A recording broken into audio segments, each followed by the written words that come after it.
All right. Hey, good morning to who's all listening.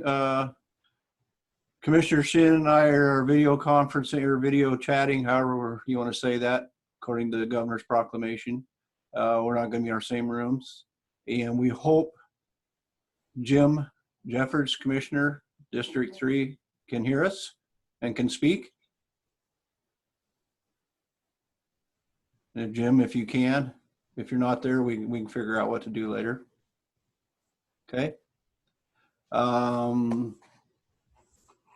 Normally we pledge allegiance at the beginning of our meeting, which we're going to skip this morning because neither of us in our chambers. We don't have a flag up here. So we're probably going to have a real short, quick meeting today, guys. What we're going to do is we're going to approve the vouchers right now. And Brian and I will sign them and just set them outside of your office so you can sign them too. Okay? Okay, sounds good. Okay. Hopefully, Jim, you're there because our next agenda item is going to be, actually our first agenda item was going to be approve the minutes of the previous meeting. Mr. Chair, I would move or make a motion that we approve the March 23rd, 2020 Commissioner Board meeting minutes. And Jim, if you're there, you can second. If you're not, I will. I'll second then. So any more discussion, comment on about the minutes of the previous meeting? Well, just that it's the last long meeting for a while. Yes. Okay. All right. So since there's no more comment or anything, all those in favor of approving minutes from previous meetings signify by stating aye. Aye. They're good. Okay. Now our only other agenda item we had on there, because we wanted to get this completed, was our Southway Bridge Pavement Rehabilitation Project. And Dustin Johnson, are you able to speak and present?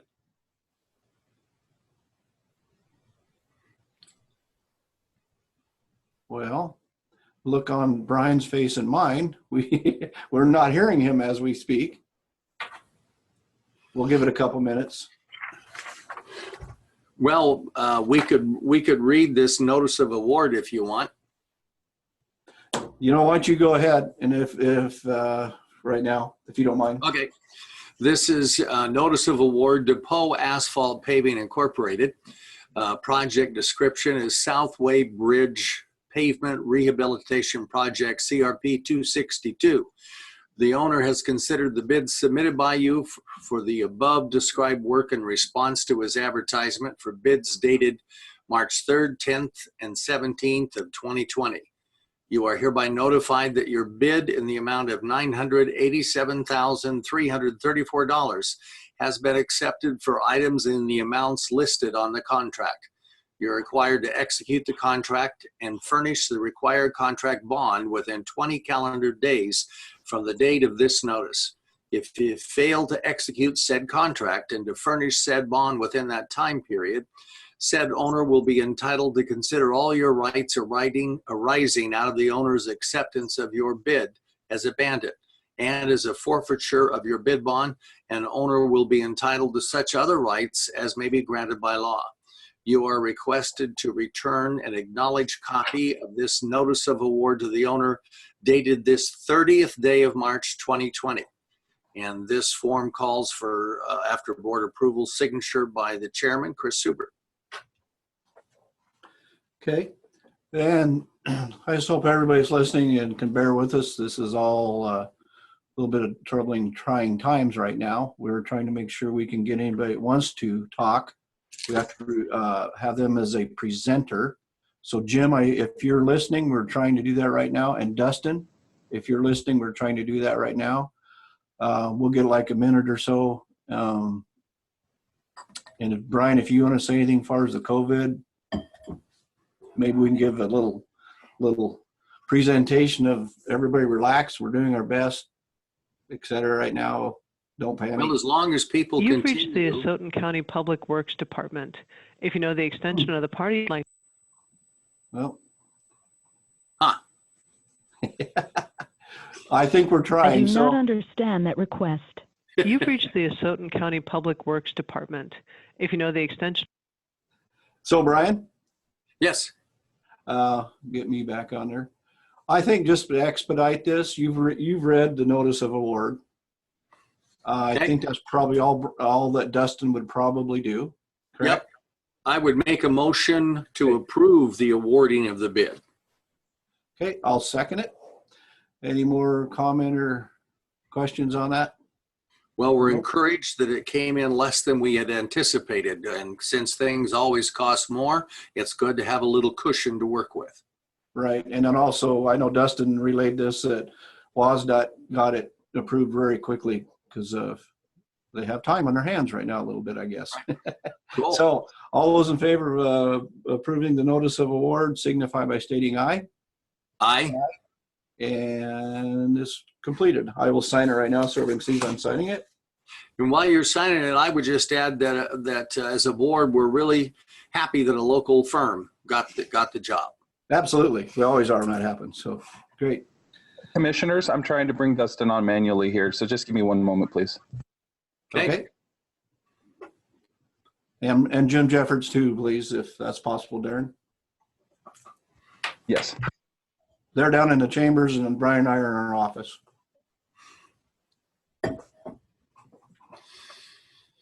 You know, your background is less cluttered than mine.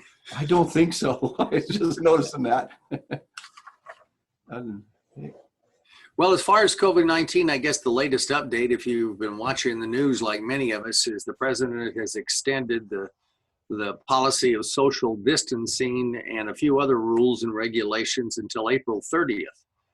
You know, there was talk a few days ago of it being lifted as soon as Easter. But at the advice of the medical experts, such as Dr. Fauci, the president has said, no, it's extended till April 30th. That will roll downhill through the state and the county. Hello, Are you there, Jim? I am. Welcome, sir. Are we all in the meeting here? Yes, sir. We are. All right.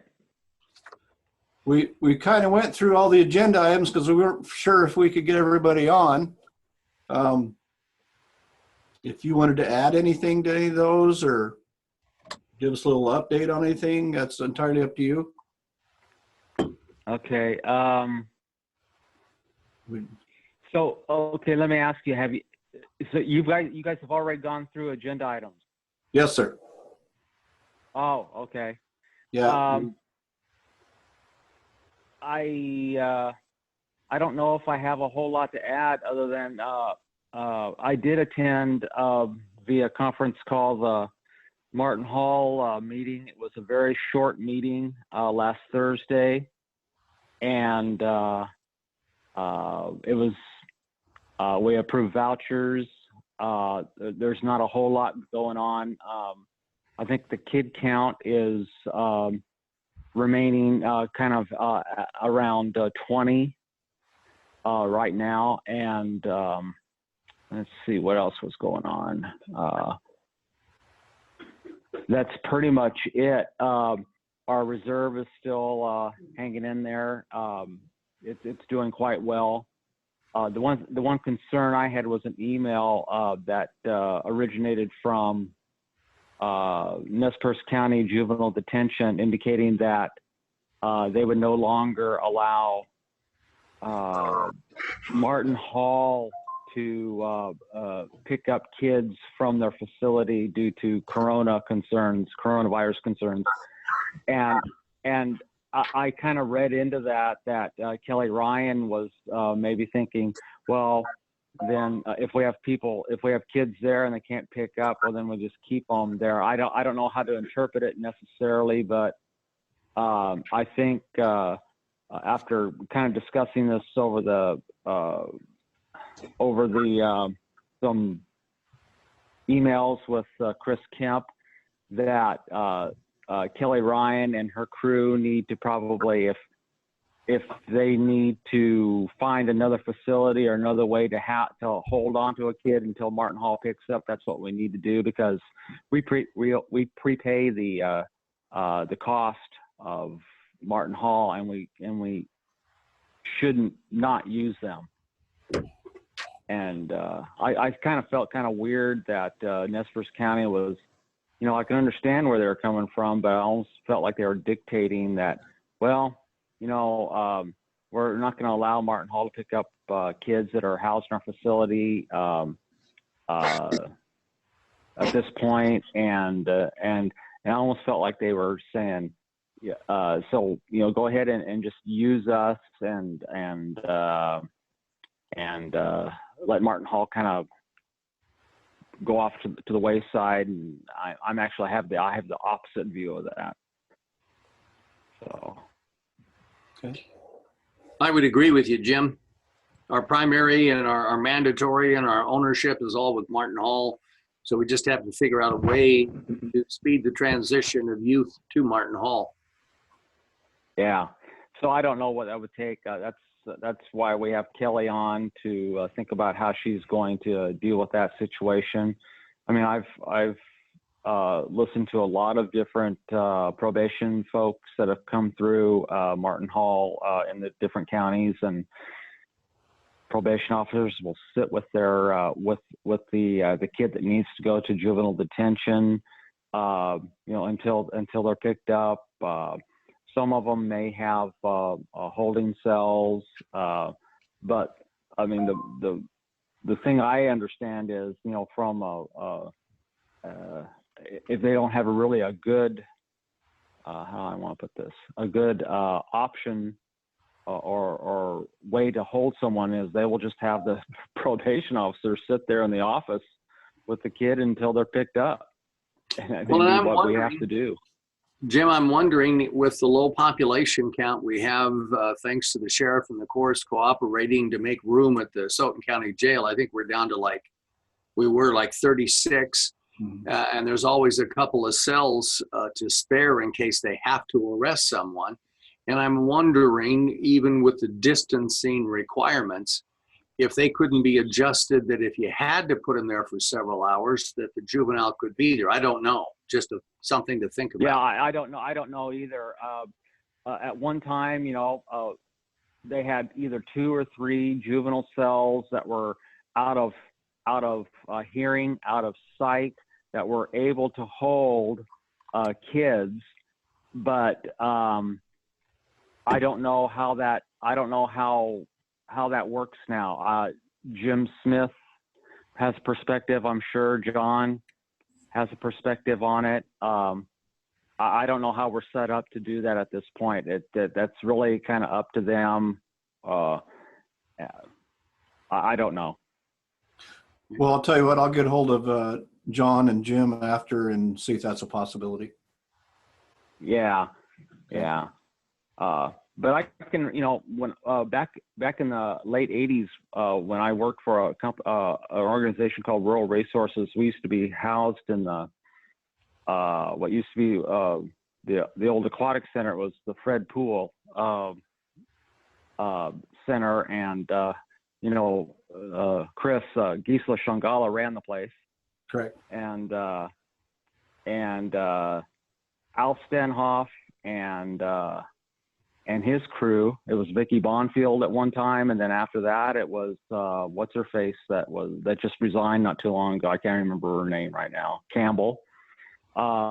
They would sit with the kid until they were picked up.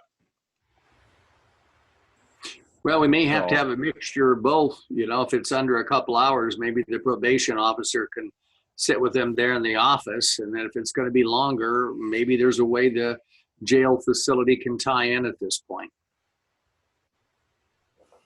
Okay. Well, basically, we want to make sure we had a short meeting. I think we've gone through all the agenda items. We didn't.